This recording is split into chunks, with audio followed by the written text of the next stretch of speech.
I'm an Emmy award-winning camera operator with over 20 years experience at the highest network level. I've shot Super Bowls, Kentucky Derbies, Olympics, and even WrestleManias. I'm your host, Howie Zales, and I never thought of myself as an entrepreneur until recently, even though I own 3 television production businesses. Are you afraid to start your own business? Are you struggling? Do your friends and family not understand what you do? The Unexpected Entrepreneur Show will share stories and inspire people with the entrepreneurial bug to take that daunting leap. Welcome to the show.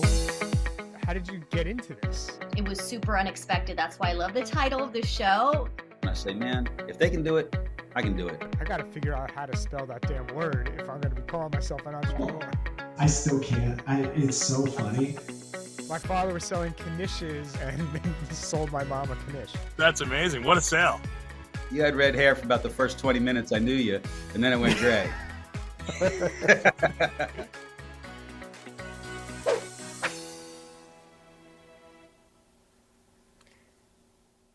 Hey, I'm Howie Zales, the Unexpected Entrepreneur. Welcome to the show. Happy New Year, everyone.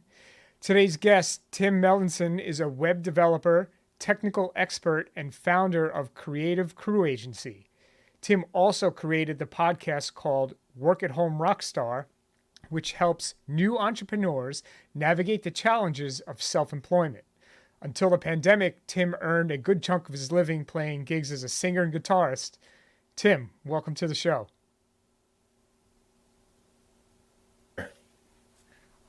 Ooh, I think we missed you there for a sec. Welcome. How you doing? I'm doing great. Thank you for having me. Oh, no problem. No problem. Honored you took the time out of your schedule. So tell us, how did you get started in your business? Well, it's a similar story, really. I mean, the Unexpected Entrepreneur sounds so great for the way that I got in because I used to be working as a programmer for a large telecommunications company. And, I graduated in 2000. That's when things started to really slide in the tech world. And so I spent about 8 years with that company, layoffs after layoff after layoff. And so I knew eventually it was just a matter of time before that was going to happen to me too. And, but I had this sort of entrepreneurial spirit. I was doing these things on the side, doing some sales and some online sales businesses on the side. And I thought, you know what? Once I did finally get laid off, I thought, well, why don't I just start my own thing? I didn't want to go get another job and have to try to explain to them why I wanted to come in at 11 because I was playing gigs at night. So I thought I would start my own thing. And, I love the way that you talk about your business, because it's just, there was so many struggles and challenges that happened when I made that leap that I wasn't expecting. But it just over time, it started to morph and morph and morph. And now today, about the last 8 years or so, I've been developing websites, which is doing great. However, of course, the big thing that happened with COVID actually dropped a whole bunch of my income. So I had to really refocus. So really, it's just a long story short. I wanted to have a lifestyle. I wanted to be able to control my own path, because working for a large telecommunications company and being laid off was not what I had in mind about Right. Working a job. So that's where I am now. Yeah, I had a similar story back in 1999 when I was shooting news at a NBC affiliate when I decided to make the jump to freelance, and it was the perfect time. I had 15 days of work lined up the following month, and I'm like, this is when I'm going to do it. The day after I gave notice, all 15 days went away. And I was like, oh my God. That was my start in entrepreneurialism, but you can't look back, right? You just got to take it day by day. Yep, you got to take it day by day. And yeah, and I mean, there's not a whole lot of support back then, but now I think we do live in a much better world for entrepreneurship, and especially working from home. So, I feel like people who are actually looking to make that leap now, you're way better supported. Even shows like this that will actually give you that little bug and, give you some tips and tricks on how to actually be successful. Yeah, and something that I found, and I never really kind of got into it, was like the Facebook groups and the online communities for entrepreneurs. Do you take advantage of it? There's tons of them. I do. I do. Yeah. I mean, when I first started, like, because I've done a couple different types of things since I've been self-employed. One of them was actually sales and marketing, and I was promoting a lifestyle company and a health company, and all of that was done through Facebook. And it really, I think it got me prepared for how things were going to go because being able to jump into different groups and different communities and find something that actually aligns with the way that you want to run your business. Because that's the thing, is that, there's so many different ways that you can build a business and so many different styles that you can use to promote yourself that, it can be tough because, maybe the first mentor that you get might be telling you things that don't really align with you. But with the world today, you can go and find a community that is like you and can help So guide you true. to be where you want to be. Yeah, and I find that there's so many people that know how to do different parts of business or in the business world, that having a business coach, mentors, is so important. Did you have a business coach? Yeah, yeah. I've had many different mentors and coaches throughout the years. Actually, I have a coach right now as well. I think that it's one of those things where, if you want to save time and kind of try to avoid some of the mistakes that everybody's going to make, then you need to go find somebody. And maybe that can start with going to find these Facebook groups and going to connect with like-minded people, but eventually getting that one-on-one support and somebody that you can bounce ideas off. Because I know now, I mean, there are a lot more entrepreneurs, working from home, but back then there wasn't a lot of people in my social network, my friends, my family, that really understood what I was doing. A lot of them Right. just thought I was taking some time off, right? So yeah. Yeah, my business coach was it was for over a year. I went to two different mastermind groups that he ran, and then I joined his coaching program, Bedros Koulian, who's the owner of Fit Body Bootcamp. And and although a lot of it took place during COVID, it totally opened my mind to areas that I never thought I would get into, by like designing a course, writing a book, being being on podcasts, let alone hosting a podcast. So I can't recommend that enough. Yeah.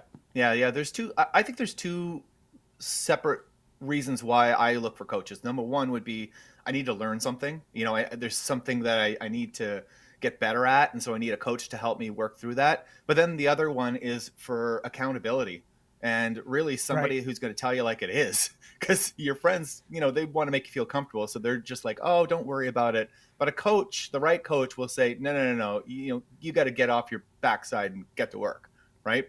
Yeah, and your point earlier was like kind of like fast tracking it, and helping you not make the mistakes that a lot of people make, that whatever the cost of this specific coach is might be worth the investment in saving the time that it takes you to get to that location, to that destination. Yep, it always is. And I think that people really, it's just a psychological thing. You value something more if you're paying for it. And so, Right. I know even in my life, I mean, if I know that, my coaching session's coming up, I'm gonna have to spend another, X amount of dollars, I'm taking it more seriously as opposed to Totally. like taking a free course and going like, maybe I'll just skip it today. Right. Barely listening. Yeah, I get it. Yeah. How did your music career set you up for entrepreneurialism, or did it? Well, it did. What's funny is that that's why the name of my podcast is Work at Home Rockstar, because uh, I actually do a lot of analogies between music and between entrepreneurship, because I found that you know setting up a band and getting out there, all those things are all very business type stuff. Like you learn how to uh, be disciplined and practice. You learn how to put the right band together, find the right people to work with. And a lot of times uh, attitude is more important than skill. And I know So that true. that's kind of weird. Yeah, because you think that you're going to be putting together a band or you're putting together a business and you're going to be looking for the best talent, but oftentimes, if you look around at bands, they break up, and they break up because of attitude. So if you really want to put together a good successful team, you got to find people that align with you and then move forward. And then you're getting into the rest of it, which is getting out there and getting your gigs, promoting yourself, promoting your band. There's just so many parallels between the two that it's hard to just pick one. Right. No, you just gave like some great advice because one of our businesses, we hire TV crews for sports and entertainment events. And I rather hire not the best camera operator, but the person that shows up with an attitude that is second to none because they'll work circles around everybody else. So totally. Yeah, and you can teach those skills, right? I mean, especially Right. if you're the right mentor. Like over time, I mean, it comes to practicing. I mean, you find the right band member that really aligns with you, and part of that alignment, I think, is ambition and drive. And if they have those things, well, then they're going to learn. You're going to sit in the garage, and you're going to practice, and eventually you're going to be able to get through these songs. Great point. Let's talk about your podcast. So what made you decide to start it? Well, the reason why I started actually was because one of my initial clients that got me moving actually in this business of building websites, he was a podcast coach. And so he was just kind of trying to get me to do it. And, I was looking for an idea and all that stuff. And one of the things that I came up with was when I first started that business, and this was back in, I think, '09, and, there wasn't a whole lot of help. There was, especially because I wanted to work from home. I wanted to have a lifestyle business. And the Right. things that tripped me up, like there was so much practical stuff. It wasn't mindset. There's lots of stuff out there that said, "Hey, you just have to, grit and determination and you'll be fine." But that wasn't what tripped me up. What tripped me up was things like, I was spending 80% of my time, either in marketing, not in doing my IT work. I was spending my time with bookkeeping. I was messing up on taxes, just so many things that I wasn't expecting. And I wanted to create a podcast that addressed some of those practical issues. So I didn't really want to focus on the mindset. I just wanted to focus on, how do you set up your home office properly so that you can be successful? Are there any tips on how to find and delegate work? It was really all the practical stuff. And so now I think I've done about 160 episodes. I've Oh, been wow. doing it now for I think 4 or 5 years. I think it's coming up on 5 years. So it's been amazing for me because I've gotten an opportunity to meet amazing people like you who have been on the Yeah, show we and I've just been able to saw a learn clip of from. it. Yeah. So it's been a really great experience. And, if someone's looking to get moving and there's just some things that are tripping them up, this would be a great place to go. Go check out that podcast. Yeah. Yeah, check out Tim's podcast, Work from Home Rockstar. I was a guest on it, and we were just, as Tim was talking, seeing a clip of the show that I was a guest on, and yeah, no, great advice, and it's an awesome topic, especially at this time, so Yeah. timely, right, during the whole pandemic. Yeah. It's That's when applicable I made for my people who, transition. yeah. And it's applicable for people now who are even working a job from home because a lot of those Mhm. challenges are the same, even if you just have a job. However, it is geared more towards someone who wants to run their own business or be self-employed. Right, right. Um, so now let's talk about your creative agency. Mhm. I assume that's when you left your full-time job is when you left to start your agency. Actually, the agency only came to fruition just a few years before the pandemic hit. I'd done a bunch of different things. I was doing physical IT support. That was my very first business when I became self-employed. And that was like going into offices and fixing computers Okay. and fixing their networks and stuff. And but that right there, I got out because I wanted something that I could build from a laptop. I wanted something that I could build from home. But the website stuff. So what happened is that one of I was networking with somebody. And this guy was like, "Hey, I need a website," and so I did. I built him a website very quickly. And one of the things that he mentioned is that, oh, it's very rare that you find somebody who actually has some sales marketing background and some really knows what I'm trying to accomplish with this website and actually can give me advice on what I need for a website, and also can do the technical work. And so he basically said, "You've got a career in this if you want it." And I said, "Well, okay." So he started sending me referrals, and this was, Awesome. I think it has been 8 years now that he's been sending me these referrals who have led to referrals, who have led to referrals, and now it's a full business.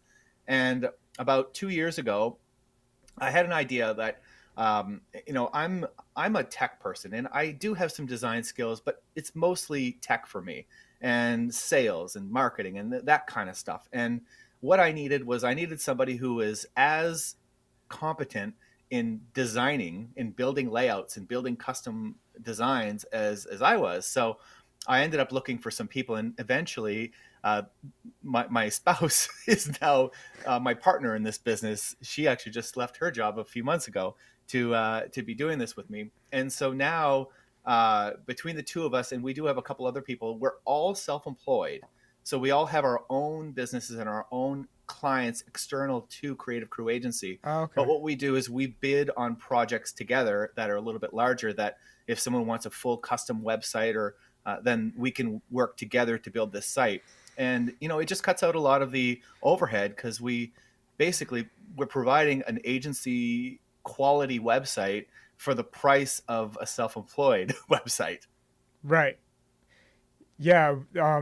We just opened during the pandemic a third business, and my wife is the partner in that business, and she's way smarter than I am. So it's always good to have your spouse on board, especially You when, betcha. in my case, she's way smarter.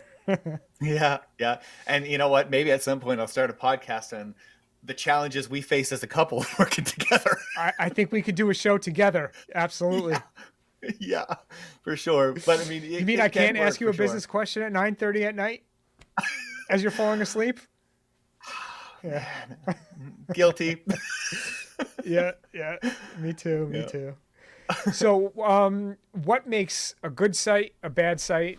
What advice can you offer people? Well, the reason why I brought Nicole into this whole thing is because a good site is all about the graphics. It's all about either the images or the video that you're using on your website. If you have bad graphics, then it doesn't matter how functional your site is, it's still going to look bad. So, I would say number one is focus on finding a person who is very good with the graphic design side of it, and then you could probably find a programmer that could put it together. If you do it the other way around and you look for somebody who's more on the technical side, you're probably going to get a subpar website, or maybe you might get something that's just like a templated site with a bunch of stock photos, which is fine. However, Right. if you really want something good, it's going to have to look good. And, the technical side kind of comes behind that. So, now, when you're looking to use video or images, do you recommend one over the other, or certain colors when you're doing graphics? What stands out? What grabs the eye? I know that was multiple questions there. So video does grab the eye, that's for sure. And so, I mean, if you can, kind of put together some sort of background videos that'll go, I mean, that's great. However, I don't necessarily think you need video in order for the site to look amazing. But video is always a better tool to use when you're marketing your site. So if you're actually putting, ads out there, if you can get some video and do some video ads and do some social media promoting with video, that is going to get way, way, way more clicks. But when it comes to building the site, like what we do, like actually one of the things that Nicole does is we provide creative direction for photographers. Because oftentimes what you'll do is you'll have all these great photos that you might have taken for a photo shoot that are like sort of like business card type photos, but they don't really work Right. well on a website because you need enough background behind it. So what would be useful is if you actually had somebody who could actually do the video, do the images that is specifically focused towards a website. Oh, so you're saying take pictures that are specific for websites in mind. I understand. Yeah. That's good Yep. advice. That's good advice. Now, if you were using, like, let's say an iPhone or, some sort of mobile phone with pictures that you would use on a website, any advice on how to frame, whether landscape or, horizontal, Always landscape. vertical? I mean, it drives me crazy when people are going through the portrait style because I you know. can't do much with that, right? But definitely always landscape. And you make a good point because nowadays our phones are very very good quality photos. So Right. you probably don't need to go out and buy a very very expensive camera in order to get good photos on an iPhone. Now you can what I would do here's what I would do is what I would suggest is do a whole bunch of different styles. Take some portrait where how the portrait side it makes you clear but the background is like Yep. sort of like Out of focus. take a couple of those and then change it back to the other mode, take a couple of those, because when it comes to building the website from our perspective, the more you give us the better, because if you give us a whole library of photos, we can go through those photos and go, oh, this one right here I can modify this to make it work, this one right here will Right. work right out of the box. So just more is better. And it's not like back in the days where you had film.